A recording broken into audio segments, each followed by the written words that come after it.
Hello, everyone. Welcome, welcome, welcome. So this is part 3 of a 3-part series, or I should say part C, because we're doing A, B, and C.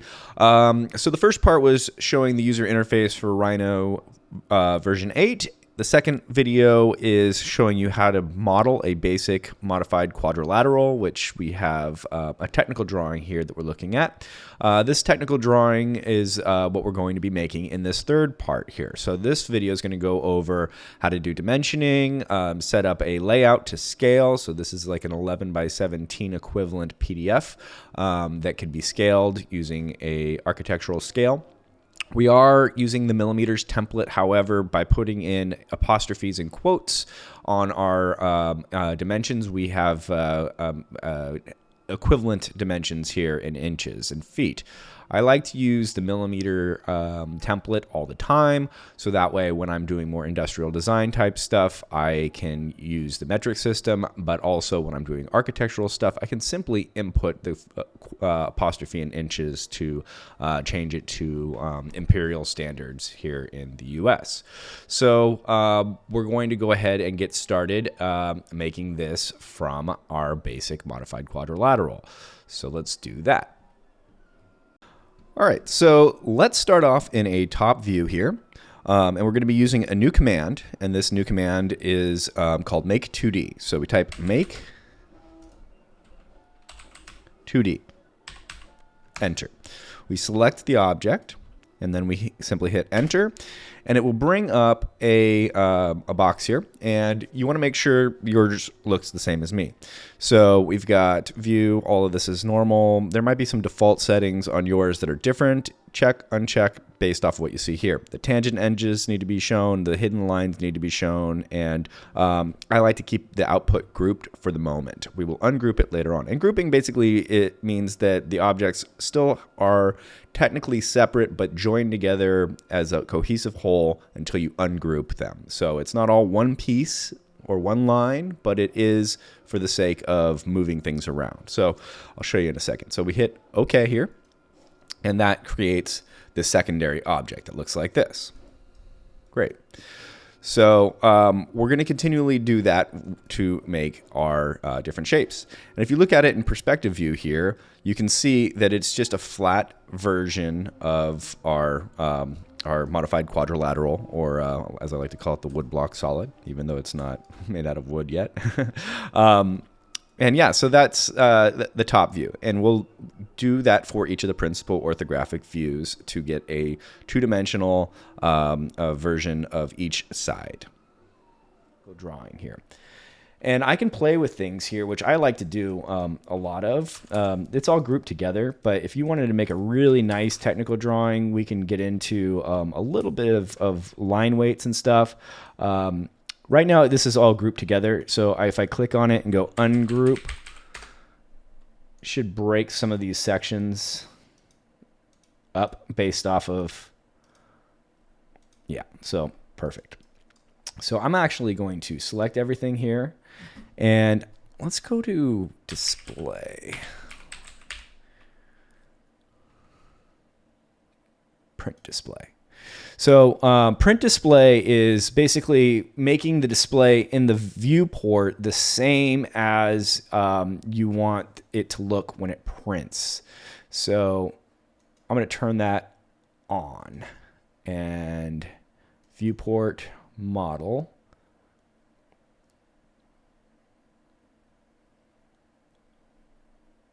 on. Okay, so now turning those two things on print display should allow me to change properties of line weights and stuff in here. So if I wanted to make the top of it have a thicker line weight, which kind of indicates a sense of what's on top, what's on bottom. Usually thicker line weights are closer to the viewer on the page. Thinner line weights represent something that's further down. So if you imagine the front of a counter would be drawn with thicker line weights. The back of the counter, if it had like a splash or had like electrical outlets on the wall, those types of things would have thinner line weights. So I'm going to left to right select here. And I'll talk about what that does in a second. So left to right select will only grab the things that are completely inside of it. So if I go left or right here, it only grabs this area, which if you look at where they're broken, that's only the lines that are inside and completely surrounded. Where if I go right to left on my selection, it'll grab anything that it touches, okay?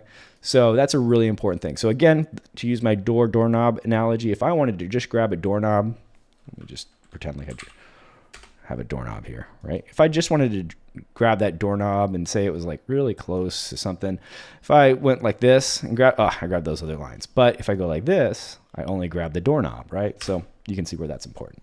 So left to right select here, grab that part and go to our properties here. And like I said at the beginning of the last video, properties, if you have something selected, will bring up the properties of that object. So we can see right now the layer is right here. We've got a display color. I could change the display color. And then we've also got a print color. So some people like to use different display colors for different materials, which is really handy. And that's how it would look, but I already changed that, right, on my print display, so that my model viewports, I've got color set to print. I can have it set to display, and you can see what the differences are there. So I'm fine with actually leaving it like that for now. Okay, let's go this way. Select left to right select. Oops, left to right select.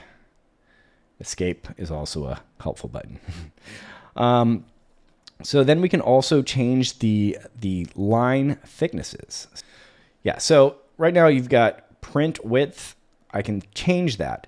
And think about it like a mechanical pencil. So 0.7 is your 0.7 lead mechanical pencil. So if I click on that, that's a good thickness for, I like to use 0.7 for things that are closer, 0.5 for things that are a little further, and then 0.3 for the furthest thing. So I usually use maybe 3. But in this case, we're only going to use maybe 2. So I'm going to keep it like that. Very cool. Next up is to do another view. So I'm going to switch to a front view, click on the object, and type make 2D. Front view, we've got the same, everything's sticky here, so hidden lines and tangent lines will show up as well, and we hit OK. And then we go to a top view because everything's going to be on the same top view here. So I'm going to move this down and over. And then again, I want to put this, so I'm going to type move, enter, and I'm going to select this little corner here, the endpoint, and then I might turn ortho off for just a moment here.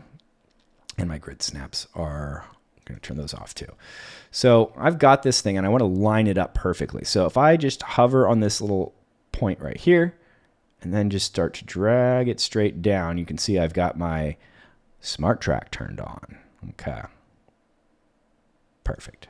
Just put it right there. Great. Okay, so this one is the flat face right there. So we want these lines to all be the thicker line weight on the top here. So let's go ahead and ungroup. Okay, and then select these and shift select those. Go over to our properties. And, just to keep things unified here, we can change our display color to red. And then we can change our print width to 0.7. And the only reason why we're seeing it the right way right now, again, remember, is because we've got our print display set up. Whoop, crap, now I'm printing. Set up where I've got the model view set up with it turned off, but then I've got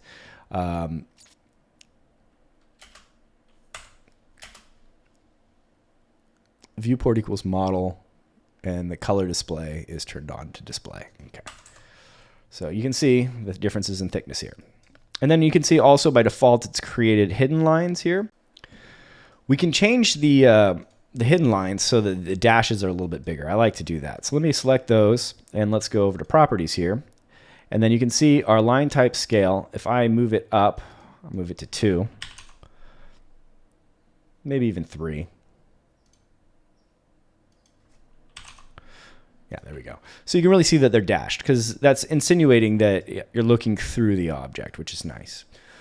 Okay, so that's our first 2 principal orthographic views. Let's go ahead and, I mean, you can even just do it from this viewpoint too. Make 2D, select the object, enter, and we want to do a right view.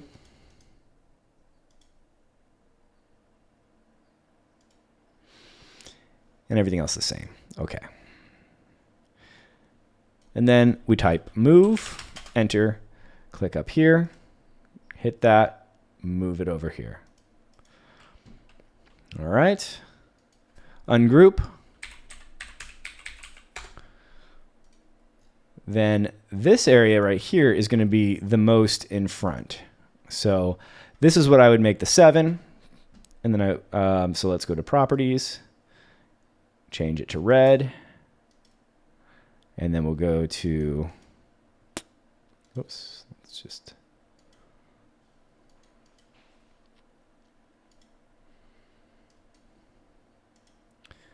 and then we'll change our print width to 0.7. Cool. And then these 2 properties, and we'll go to line type scale. What do we make the other one? Let's do 2. Is that what we did this one? Yeah, I think so. Okay, so that's a right view. And then again, make 2D.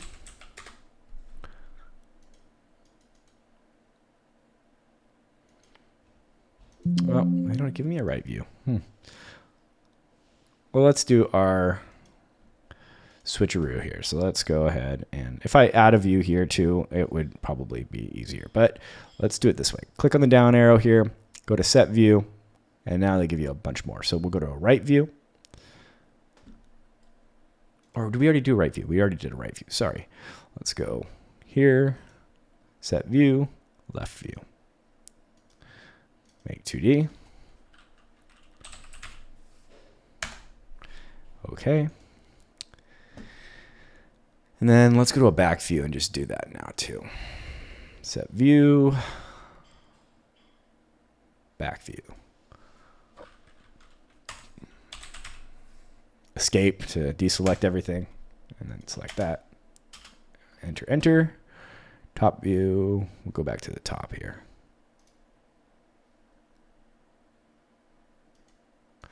All right. So again, move.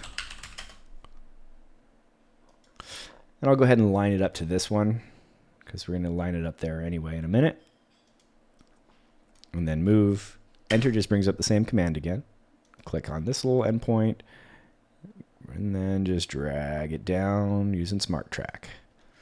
Move this one, line it up here, drag it down. There you go.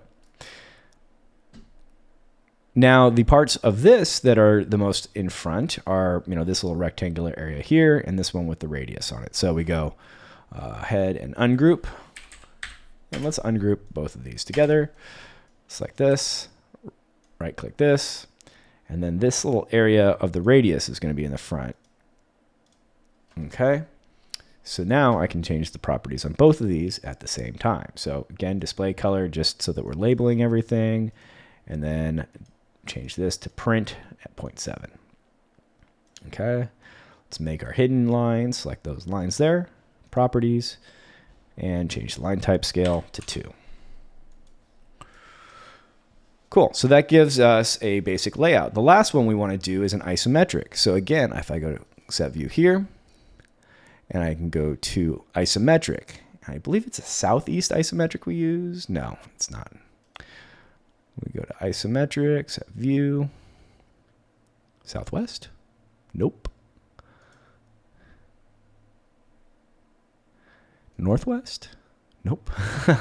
Let's try all 4 of them, right? So you can see, at least I'm giving a display of the different types. Northeast. Yes. Okay. Make 2D. Select the object. Enter. From the view. Okay. From the top view now, set view, go to a top view. And let's move this one into position.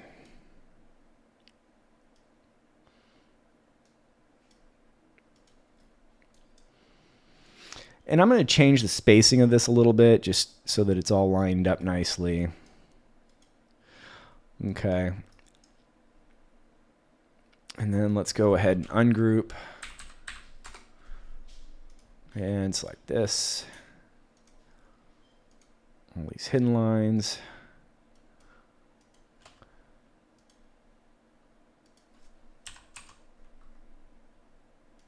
Okay.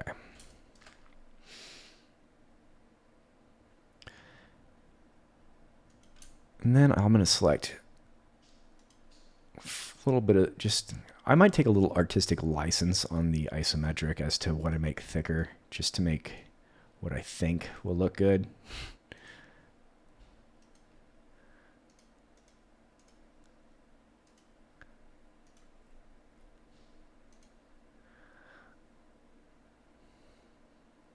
Yeah.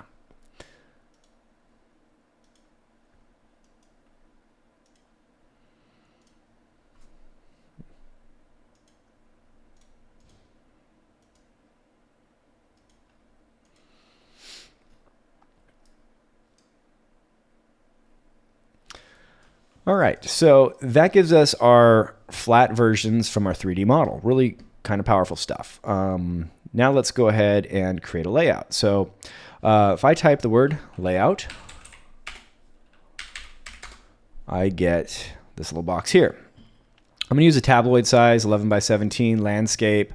Initial detail count, I'm going to put 1 in here. Just 1 from the top. I can also change this here to inches. Whoops, inches. Let me pull it. Can I pull this down? How come I'm not?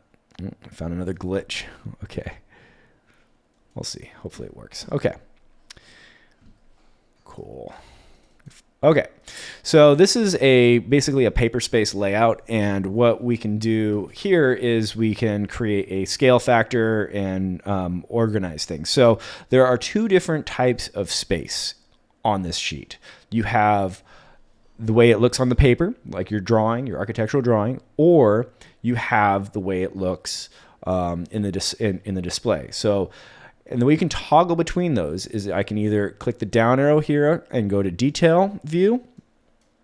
And now I'm working actually in the model space. So I can move things around. I can even move around these models. So I can kind of position them how I want them to go so that they look nice. Okay.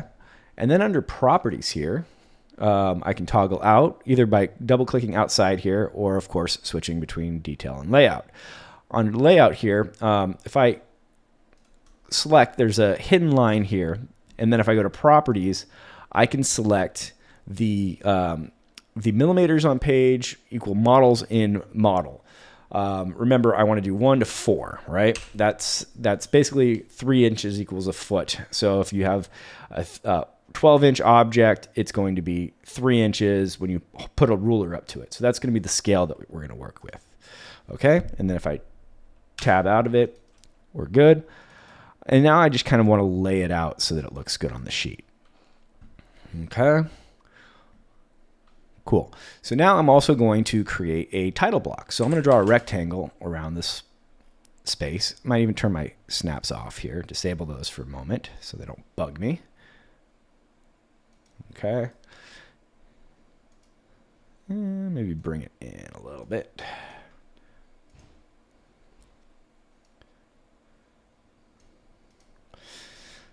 Okay, and then maybe I'll double click in here. I might move these 2 over a little bit more. So this is where, you get a little bit more fancy with the way things are aligned. I'm going to draw another rectangle. Maybe I'll turn my snaps back on. I'm going to put my near on here. Near will grab wherever I am. So I can just turn off the center, because you can see the center keeps pulling towards the center. I don't want that. So turn off the center and click right there to right there. Oh, nope, that was the imaginary one. There's also control points on these objects, and that's what I was just playing with. So if I clicking on one of those, I can manipulate the points themselves.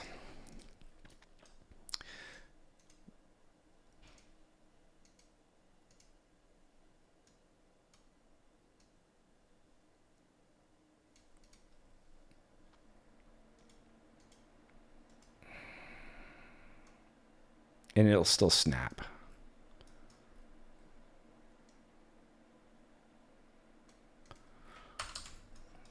And that's where I can put my title information in a minute here. So let's go ahead now and select this and this and go to our properties. And I'm going to bump up our line weight. And I'm going to actually make this at a 0.9, a little bit thicker. Okay. And then I'm going to fillet, not edge, just fillet the corners. So hit fillet, and I'm going to use a radius of 3 millimeters. Click, click, click, click. So just a little 3 millimeter rounding around those corners, just to make a nice clear title. Okay, so now we're ready to add dimensions. Layout looks good. Let's go to File, Properties, and then we're going to go to Annotation Style at the top here, right there. Let me just delete this and start over again. So by default, it probably looks like this. So we go to New, and then we go to Architectural, Foot Inch Architectural, OK. Click on it, OK. So by default, we're going to notice some things that are wrong. So if I hit dim for dimension, that's my command, click on an endpoint to an endpoint and drag up, we just see a line. We don't see anything. But if we zoom way in, you can see it's messed up because it's based off of the wrong space. So next, let's go into Properties, click on this, go to Edit, and then I can click on Scale All Sizes. And I'm going to do 30. Okay. So that's going to change all my scale factors. And then I'm going to come down to dimension here. And I want to make this dimension line extension 3.75 as well. And hit apply. Okay. Now let's type dim for dimension. Click here. Click there. Drag up. Beautiful. That's a great architectural dimension. Okay. So click here. Click here. We got 1 foot, and then we can start filling in. And we are in the layout space, so make sure you're in layout. If you're in the model space, it's not going to work. So if you do that, it'll actually draw it not on the paper. It's going to draw it in your model scene, which we don't want. So enter again brings up the same command to there to there. We put the 6-inch in there, and then we can do this and this. Okay, and then this right here to right here, 8 inches. And typically when I'm doing dimensions, I try not to repeat the dimensions if necessary, right? So I've already got all of my top dimensions here, so I'm not going to do my overall size. I'm not going to do any of the little details here. On my elevation, I'm only giving the elevation dimensions. And the reason for that is if anything changes on the drawings, I don't want to have anything confusing. So I'll do an overall 6 inches, kind of line it up there as well. Maybe delete this one, redraw it.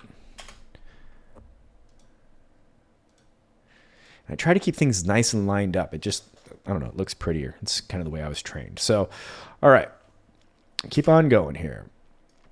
So this one really doesn't even need any dimensions, right? Because all of the elevation dimensions have already been taken care of by this. But maybe I'll, give the overall one more time. I always click on the endpoints too, because you see that little offset. The only way you get that offset is by doing that. Yeah, and you can get all the information you need from that one or from the top view. So not repeating dimensions too much. Basically make sure that if there is a change, and it goes back to when we used to do things by hand, you don't accidentally forget to change the dimensions on every single one, right? So then this one, I would do the left to right dimension on this part. And the overall dimension here. This one, do maybe the radius right there. And the overall, just, you know, not out of necessity, but out of balance. Actually, no, I don't want to do that because I'm going to label that one. So that's your radius there. Okay. And I'm not going to do anything with the isometric. And actually, I'm going to move it up a little bit. So double click in here. So now I'm back into the model space and I can move this up, and I'm actually moving it on the other drawing. So now I've got a little bit more room there. Just thinking about kerning and balance kind of. All right, so those are the dimensions. Now we enter our text to kind of describe things. So let's go ahead and type in text. You know, no surprises, right?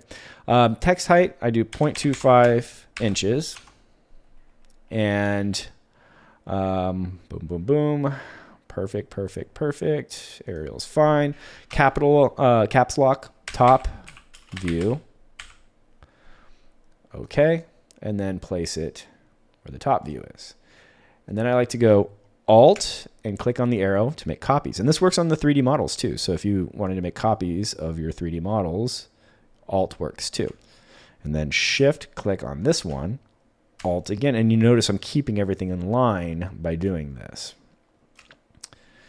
Okay, but everything says top view. We'll change that in a second. Do not like that dimension there, so I'll get rid of it. Go dim. Pull it up to there. You know what? I don't need that dimension. Reference up here. Okay. So next, if I click on this, I'm going to go ahead and pop this out here. You can see it says top view. Well, that's the front view. So we select that, change it there. Looks like this. Okay.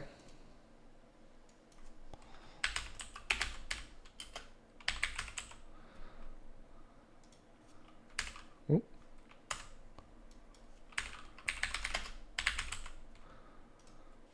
And then one more, Alt. Or I'm sorry, if you have a Mac, I believe it's the Option key. Or Command key, one of the two. I don't know what Alt is on Mac. And then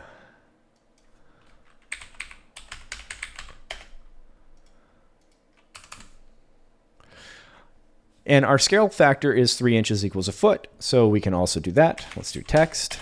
And this time, instead of 1/4 of an inch, we're going to change it to 1/8 shift quote, 1/8 of an inch.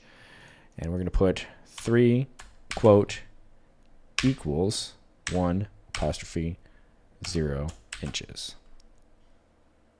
Give me some space, space.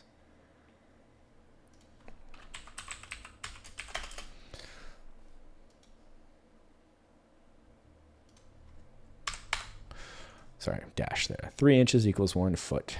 Okay.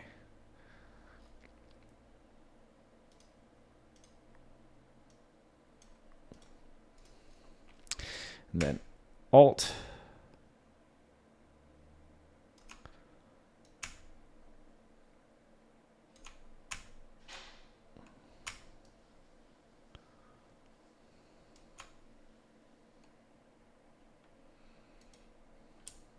It's like both of these. I'm going to move them up a little bit.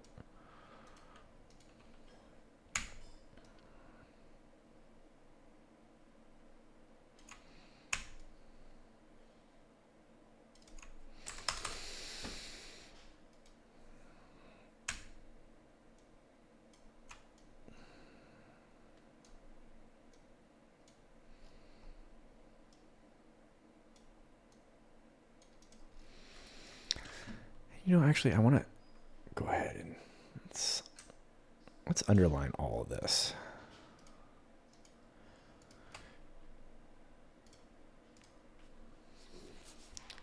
Cool. And this is where, of course, we've got our title block where we can put our job number, our information, but in this case, you can put your name.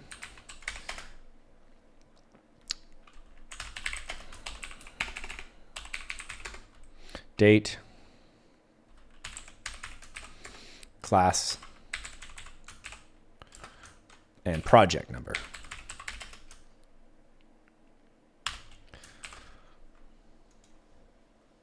Oops, I still got that. Let's do it 0.25 inches.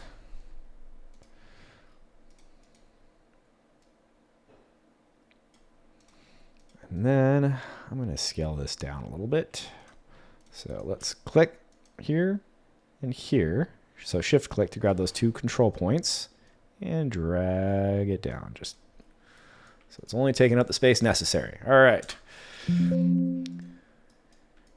Very cool. So that should do it. Next, it's time to export it. So I believe if you have a Mac, it's save as, and there's a PDF in here.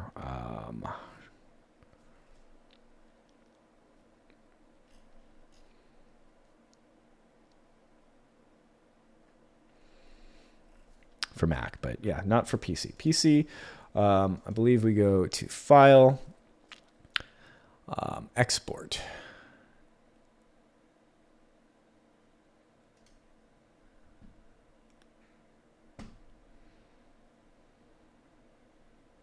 Oh, select object. No, it's not export. I think it's file print. I think it's actually just print. Yeah, let's print. Okay. And then we're going to, oh, Rhino PDF right here. So save as Rhino PDF. Okay, that's where this is. Size, tabloid, right? And we're going to go landscape. And output, we're going to do vector output. We're doing print color. Layout. Print.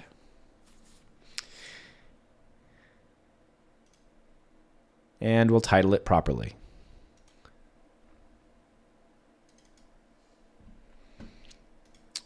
Yeah, well, I mean, it looks pretty good. I think that maybe I got a little carried away with the 0.7 size. I could probably come back through here and change some of these to a 0.5. So I'm going to actually do that real quick, and let's look at it again.